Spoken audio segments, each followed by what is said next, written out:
अस्सलाम वालेकुम नाज़रीन, मैं हूँ बख्तावर महमूद और आप देख रहे हैं नया पाकिस्तान। नाज़रीन, इस वक्त एक से एक बढ़कर अच्छी खबर पाकिस्तानियों के हौसले बुलंद कर रही है। पाकिस्तान ने साउथ अफ्रीका को 18 बरस बाद टेस्ट सीरीज में शिकस्त दी है। इतनी बड़ी ब्रेकिंग न्यूज बनी है, Pakistan cricket has back with the bang. South African team भागती फिर रही थी आगे और कोई समझ नहीं लग रही थी उनको कि क्या करें। पाकिस्तान ने जनूबी अफ्रीका के खिलाफ टेस्ट के बाद T20 सीरीज भी जीत ली। कौमी टीम ने 3 मैचों की सीरीज 2-1 से अपने नाम की। एक तरफ पाकिस्तान खेल के मैदानों में कामयाबी के झंडे गाड़ा है, जिधर एक तरफ साउथ अफ्रीका के खिलाफ 18 साल बाद पाकिस्तानी क्रिकेट टीम की टेस्ट में जबरदस्त कामयाबी की खबर मिलती है, तो दूसरी तरफ मईशत के मुश्किल मैदान में भी बेहतरी के आसार वाज़ेह नजर आ रहे हैं। मैं यहाँ रोशन डिजिटल अकाउंट्स का जिक्र करना जरूरी समझती हूँ।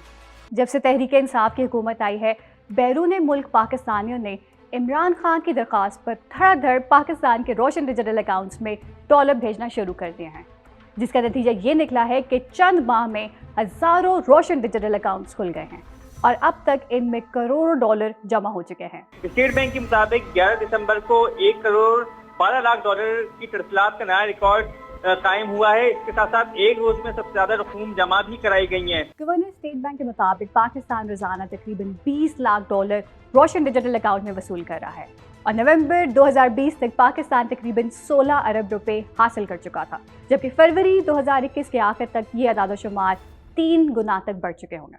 We all will be proud of what we achieve in a few years, inshallah.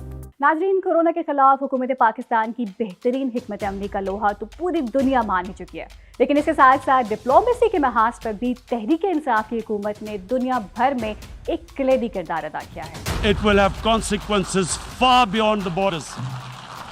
It will have consequences for the world, which is why I repeat I'm here. Because I'm warning you, it's not a threat. It's a fair worry that where are we headed?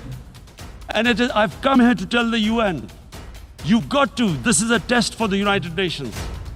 You are the one who guaranteed the people of Kashmir the right of self-determination. एक तरफ इमरान खान मसले कश्मीर पर अक़वाम मुत्तहिदा में हिंदुस्तान को चारों खाने चित किए हुए हैं, तो दूसरी तरफ तुर्की, सऊदी अरेबिया, रूस और चीन के साथ हर रोज़ सनअती तरक्की के हवाले से नित नए मुआहदे हो रहे हैं। नाज़रीन, तहरीक इंसाफ की हुकूमत के तमाम प्रोजेक्ट्स अगला इलेक्शन जीतने के लिए नहीं, बल्कि अगली नस्लों की बेहतरी को मद्देनजर रखते हुए बनाए जा रहे हैं। इमरान खान चाहते तो वो भी वज़ीर आज़म हाउस में रोज़ाना सिरी पाई के नाश्ते करते, ठंडी लस्सी पी के सोए रहते, मगर ये वो वज़ीर आज़म है जो कभी यूनिवर्सल हेल्थ इंश्योरेंस के लिए लड़ता नजर आता है, तो कभी ग्लोबल वार्मिंग का मुकाबला करते नजर आता है। Became one of the most successful campaigns in our country's history of forestation. So when I became the Prime Minister, I resolved that we would plant 10 billion trees in Pakistan in the next 4 years.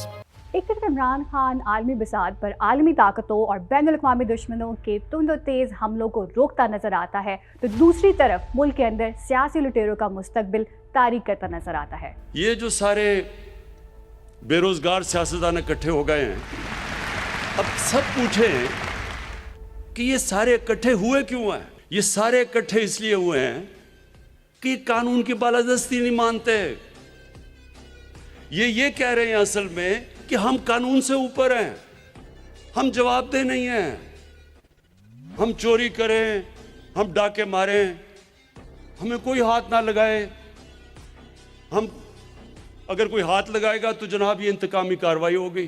Pakistan में सब्जियों और फलों की मंडियों की तादाद से लेकर किफालत प्रोग्राम तक और सेहत कार्ड से लेकर पनाहगाहों तक रियासत मदीना की वो झलक मिलती है जिसमें दरियाए फरात के किनारे कोई कुत्ता भी मर जाए तो रियासत का हुक्मरान जिम्मेदार ठहरता है। हमारी कॉन्स्टिट्यूशन 1400 साल पहले बन गई थी और जो मदीना की रियासत थी, जो भी मुल्क उन उसूलों पे अमल करेगा वो ऊपर उठ जाएगा। जी हाँ, मुश्किल हालात हैं। पिछले कई बरसों में पाकिस्तान को जितना लूटा गया और जितना इस निज़ाम को खोखला किया गया है, इसको ठीक करने में थोड़ा सा वक्त ज़रूर दरकार है, मगर तहरीक इंसाफ की हुकूमत ने पिछले 2.5 साल में जिस तुंदही के साथ हालात को काबू किया है, इससे नज़र आ रहा है कि आने वाला वक्त बहुत ही अच्छा आ रहा है।